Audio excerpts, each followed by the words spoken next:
Shalom bagi kita saudara-saudaraku. Selamat hari Minggu bagi kita semua. Pada hari Minggu ini, di Minggu Advent yang pertama ini, kita akan merenungkan firman Tuhan. Hari ini kita sudah masuk ke Minggu Advent pertama.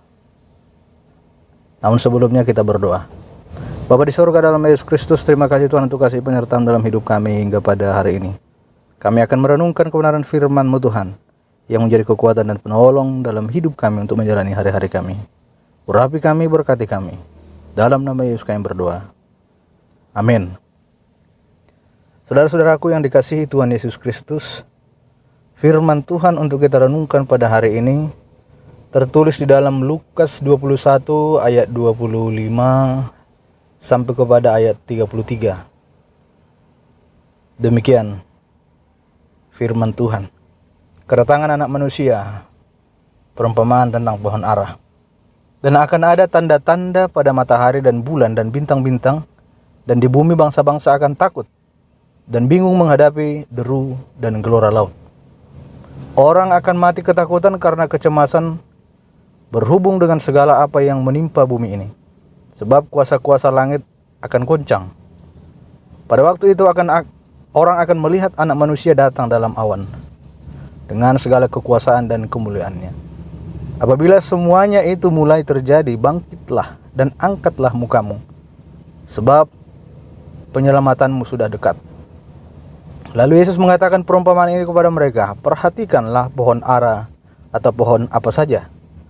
Apabila kamu melihat pohon-pohon itu sudah bertunas, kamu tahu dengan sendirinya bahwa musim panas sudah dekat. Demikian juga jika kamu melihat hal-hal itu terjadi, ketahuilah bahwa kerajaan Allah sudah dekat. Aku berkata kepadamu, sesungguhnya angkatan ini tidak akan berlalu sebelum semuanya itu terjadi. Langit dan bumi akan berlalu, tetapi perkataanku tidak akan berlalu. Demikian firman Tuhan. Saudara-saudaraku yang dikasihi Tuhan, firman Tuhan hari ini, tema firman Tuhan, bangkitlah dan angkatlah mukamu. Bangkitlah dan angkatlah mukamu. Saudara-saudara, fenomena alam sudah terjadi sejak zaman dahulu. Baik itu gempa bumi, bencana banjir, seperti yang banyak terjadi belakangan ini, gerhana matahari, atau gerhana bulan. Bahkan tidak jarang fenomena alam itu di beberapa belahan bumi, masyarakatnya malah menjadikannya sebagai pertanda bahwa dewa-dewi atau penguasa alam sedang menegur umat manusia, sehingga bagi masyarakat tertentu mulailah mereka melakukan penyembahan kepada dewa-dewa ataupun dewi-dewi yang diobjekkan melalui benda-benda ataupun sesuatu yang dianggap mewakili penguasa alam itu. Jadilah penyembahan kepada sesuatu yang tidak jelas. Lukas 21 ayat 25 sampai 28 ini diberitakan tentang adanya tanda-tanda pada matahari, pada bulan dan bintang-bintang dan sebagainya adalah merupakan tanda-tanda bahwa kedatangan anak manusia tidak lama lagi. Fenomena alam itu ternyata membuat gelisah, membuat ketakutan dan kebingungan banyak orang. Tetapi saudara-saudara, bagi kita sebagai orang percaya, hendaknya kita belajar meresponi firman Tuhan dengan bijak, tidak seperti orang-orang yang tidak percaya kepada Tuhan Yesus. Dalam perikop ini saudara-saudaraku, ada beberapa pertanyaan yang dapat menuntun kita untuk memahami firman Tuhan ini. Misalnya, apa yang dijelaskan dalam bagian ini berkenaan dengan kedatangan anak manusia? Lalu apa yang hendak dinyatakan melalui peristiwa kedatangan anak manusia dengan pernyataan orang akan melihat anak manusia datang dalam awan dengan segala kekuasaan dan kemuliaannya? Lalu apa yang dimaksud dengan pernyataan bangkitlah dan angkatlah mukamu? Ini yang mau kita renungkan saudara-saudara. Peristiwa-peristiwa alam semesta memang bukan saja membuat ketakutan bagi manusia di bumi ini, tetapi juga dapat membunuh makhluk apa saja di muka bumi ini. Lihat saja saudara-saudara, berbagai peristiwa alam atau bencana alam yang terus-menerus terjadi. Misalnya di negara kita, Indonesia, beberapa waktu belakangan ini. Selain memusnahkan harta benda, juga merenggut berbagai banyak korban jiwa. Sebenarnya Lukas 21 ayat 25 sampai 26 ingin mengajar kita untuk dapat memiliki sikap yang benar dalam menghadapi peristiwa-peristiwa alam yang dijelaskan oleh firman Allah adalah sebagai tanda-tanda kedatangan anak manusia itu harus disikapi dengan bijak. Sikap ketakutan, kebingungan, dan kecemasan itu bukanlah sikap yang benar, apalagi sampai berlebihan sehingga menyebabkan sampai ada kematian, ada korban. Itu tidak ada gunanya. Kedatangan anak manusia memang pasti akan terjadi, dan fenomena alam memang salah satu tanda bahwa dia akan segera datang. Tetapi kapan waktunya, kita tidak berhak untuk memprediksi, apalagi memastikan kapan dia akan datang. Kita bandingkan dalam Matius 24 ayat 36. Alkitab dengan jelas mengatakan bahwa sekalipun tanda-tandanya sudah jelas, tetapi kapan dia datang itu tidak ada seorang pun manusia yang tahu. Tidak ada seorang pun yang tahu. Sebagai orang percaya, saudara-saudara, mari kita berpikir dan bertindak yang benar sesuai firman Allah dalam menyikapi tanda-tanda atau peristiwa-peristiwa tersebut. Di dalam Markus 13 ayat 5-10, Yesus menasihatkan 3 hal penting bagi kita di dalam menyikapi peristiwa yang adalah tanda kedatangan anak manusia itu. Nasihat yang pertama yang disampaikan Yesus, waspadalah supaya jangan ada orang yang menyesatkan kamu. Yang kedua, jangan menjadi terlampau gelisah atau cemas, karena itu semua belumlah kesudahannya. Lalu yang ketiga, semakin giatlah memberitakan Injil Tuhan Yesus kepada semua orang. Makin giat. Dan setialah kepada Tuhan dalam hidupmu. Nah, saudara-saudara, bagi orang yang tidak percaya kepada Tuhan Yesus, kedatangan anak manusia sudah tentu menakutkan itu bagi mereka.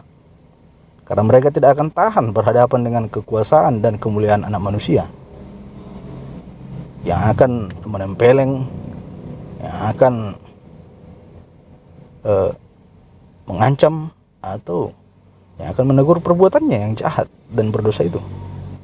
Tetapi bagi kita orang percaya, kedatangan anak manusia itu untuk yang kedua kalinya kelak itu merupakan kesukacitaan dan kemenangan kita karena kita telah menjadi milik Tuhan Yesus, di mana kita akan ikut nantinya menyatakan kekuasaan dan kemuliaan Allah itu. Sekarang mari kita, saudara-saudaraku, sekarang jangan lagi bersantai-santai dalam melayani Tuhan, dalam memberitakan Injil Yesus Kristus dan menyaksikan kasih-Nya, kebaikannya dan kepedulian Tuhan Yesus dalam setiap aspek hidup kita selagi masih ada waktu bagi kita. Bangkitlah dan angkatlah mukamu. Ini mengisyaratkan bahwa sudah bukan waktunya bagi kita untuk berpangku tangan dan tidak giat melayani Tuhan. Sudah bukan waktunya lagi untuk berkata tunggu hari esok. Tunggu esok sajalah. Lusa. Bukan waktunya. Dan sudah bukan waktunya lagi bagi kita untuk mempertahankan pola hidup lama yang bertentangan dengan firman Tuhan. Tetapi marilah kita tinggalkan hidup lama kita itu dan hidup dalam hidup yang baru bersama Yesus untuk menyaksikan kasih-Nya bagi dunia ini. Banyak orang ketakutan, saudara-saudaraku, mendengar kabar tentang kedatangan anak manusia. Tetapi tidak banyak yang mengabarkan kabar baik kepada mereka yang ketakutan menyambut kedatangan anak manusia itu. Maka kitalah, saya dan saudara-saudara lah, yang harus memberitakan kepada mereka. Saudara-saudaraku yang dikasihi Tuhan Yesus Kristus, kalau kita lihat di ayat selanjutnya, ayat 29 sampai 33, yang berbicara tentang di mana Yesus memberikan sebuah perumpamaan. Nah, saudara-saudaraku, pertumbuhan pepohonan terkadang tidak bisa diduga. Tetapi pertumbuhan pepohonan selalu disertai dengan pergantian musim. Kalau dahulu, saudara-saudaraku, di Kalimantan Barat, orang tidak begitu peduli dengan proses pertumbuhan satu jenis pohon hutan yang disebut pohon tengkawang. Tengkawang ini buahnya itu menghasilkan minyak, bisa dijadikan sebagai bahan minyak goreng. Rasanya seperti minyak kelapa sawit. Penduduk setempat tidak akan peduli kapan tengkawang ini akan berbuah. Tetapi kalau musim buah tengkawang sudah tiba, maka akan terjadi pergantian musim dan musim hujan ke musim panas. Ketika musim itu tiba, maka penduduk setempat akan bersiap menjelajah hutan-hutan untuk memungut buah tengkawang yang mulai berguguran itu. Kemudian mereka olahlah itu untuk mendapatkan minyak tengkawang yang dijadikan sebagai minyak goreng.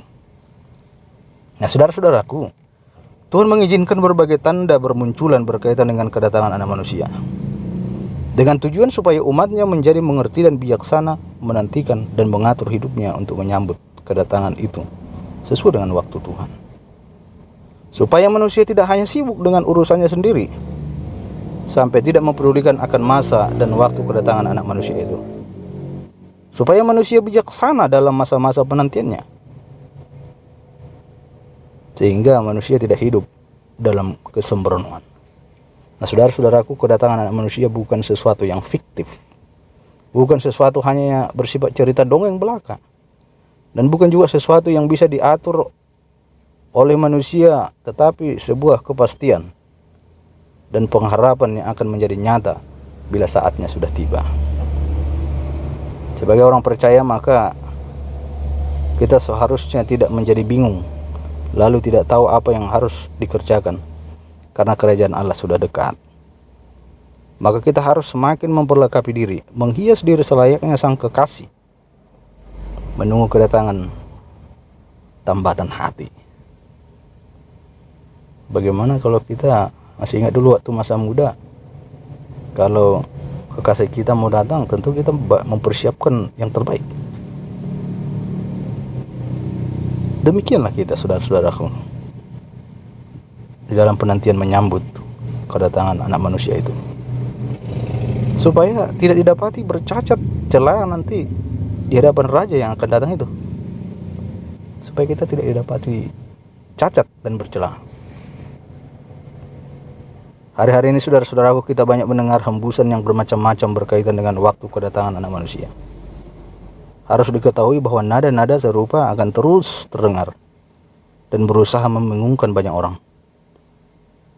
Hal demikian itu akan berhenti ketika kedatangan Anak Manusia itu tiba. Prinsip kita sebagai orang percaya adalah berpegang teguh pada kebenaran firman Tuhan yang berotoritas. Di luar itu sebaiknya tidak perlu diresponi, karena semuanya hanya akan membingungkan kita. Nah, oleh karena itu, saudara-saudaraku, firman Tuhan hari ini sudah menyampaikan kepada kita bahwa tentang kedatangannya itu pasti.